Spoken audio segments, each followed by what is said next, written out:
Ezra chapter 7. 2. एज्रा आणि नेहेमिया समुदाय मांडवळीर घालतात. एज्राचो स्वभाव आणि ताचें कार्य.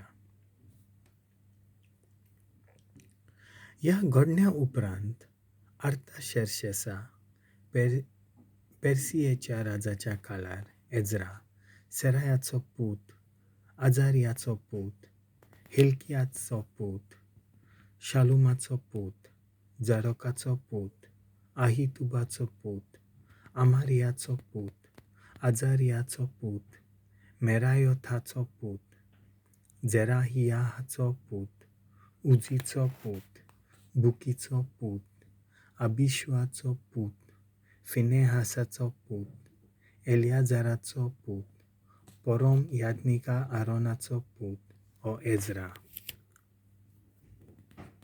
बाबिलोनियन थावन आयलो तो एक धर्मशास्त्री सर्वेस्परा इस्रायलाच्या देवान मोइजेसाक दिलोले समृद्धींत बरो गळोलो आसलो. सर्वेस्परा ताच्या देवाचो हात ताचे वयर आसलो देखून तो मागीर तितलेंय राजा ताका दितालो. आर्ताशेर्शेस राजाच्या राजवटकेच्या 7व्या वर्सा पुस्कोळ इस्रायलकार याज्ञीक, लेवीत गावपी, दार राखणे आनी मंदिराचे सेवक जेरुजल्यांत चडून गेले. एज्रा जेरुजल्यांत पावच्या 5व्या म्हयन्यांत आयलो. तें राजाचे राजवटकेचें 7वें वर्स आसलें, कित्याक पयल्या म्हयन्याच्या पयल्या दिसा ताणें बाबिलोनांतलो भायर सरूंक निर्णय दिलोलो आनी 5व्या म्हयन्याच्या पयल्या दिसा तो जेरुजल्यांत पावलो. तर ताच्या देवाचो मोगाळ हात ताचे वयर आसलो, कित्याक एज्रा सर्वेस्पराची समूत शिकूंक आनी अशी ती वेव्हारांत घालूंक आनी इस्रायल लोकांक तिच्या नेमान कायद्यांची समजणी दिवंक तो आप भेटलोलो.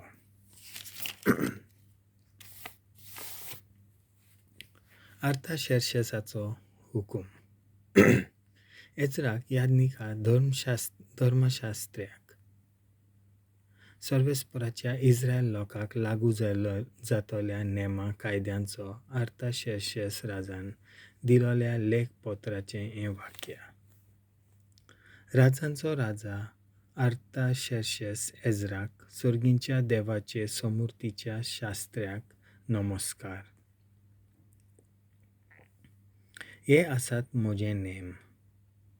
म्हज्या राज्यांतले सगळे इस्रायलाचे लोकांचे वांगडी, याज्ञीक आनी लेवीत सयत आपखुशेन जेरुजल्यांत वचूंक थाराव घेयत ते तुजे बरोबर वचूं येतात. तर तुज्या देवाचे समृद्धीचो तूं शास्त्री म्हणटोच ती कशी जुडांत आनी जेरुजल्यांत वेव्हारांत घालत्या हाची तपासणी करूंक तुका राजा आनी ताचे 7 बुदवंत पाठयतात. तशेंच जेरुजल्यांत रावतल्या इस्रायलाच्या देवाक राजान आनी ताच्या बुदवंतांनी आपखुशेन भेटयलां तें रुपें आनी भांगार व्हरूंक, तेच बरोबर बाबिलोनियेच्या आख्ख्या प्रांतांत तुका दीत तितलेंय रुपें आनी भांगार आनी जेरुजल्यांतल्या देवाच्या मंदिराक लोकांन आनी याज्ञिकांनी आपखुशेन दिल्लीं देणी व्हरूंक तुका पाठयतात. ह्याच दुडवांनी पाडे, मेंढरे, बोकडे आनी भेटोवण्यांक आनी अर्पिल्ल्या पिवोनांक वापुरच्यो वस्तू बारकायेन विकत्यो घे आनी त्यो जेरुजल्यांत तुज्या देवाच्या मंदिराचे वेदीचेर वोप.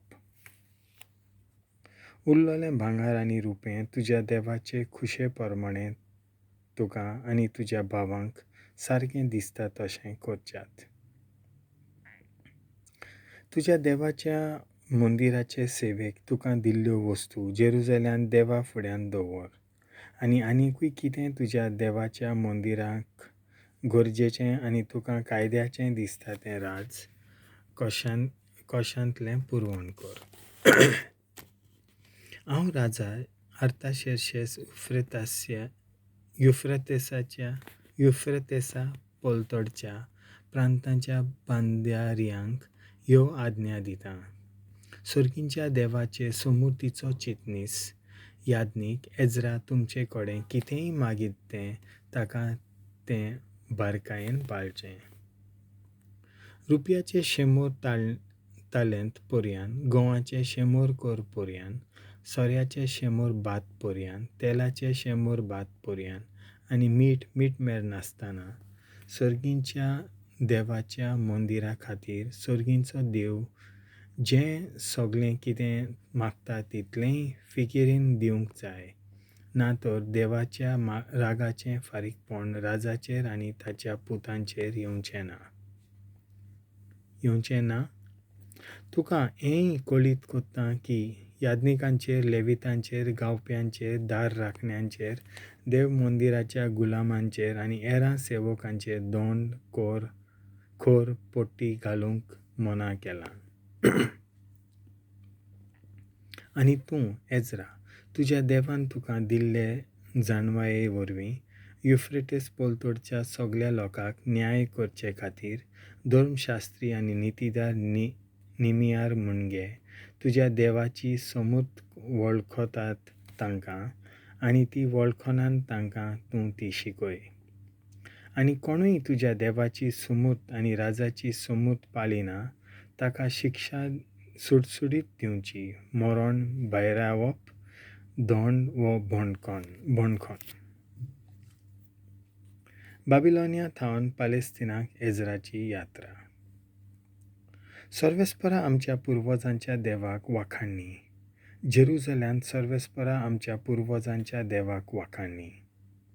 ताणें हे भाशेन जेरुजल्यांत सर्वेस्पराच्या मंदिराची सोबिताय नवसरूंक राजाचें काळीज मोवाळें. राजाचो ताच्या बुदवंतांचो दूत राजाच्या सगळ्या पदवेदार अधिकारांचो विस्वासी मोग म्हाका सोडून घेतलो. सर्वेस्परा देवाचो हात म्हजेर आसा. काळजीदारपणान म्हजे बरोबर घोराबे वेचे आसात. तांच्या वडिलांक हांवें जमा केले. देवाचें उतर हें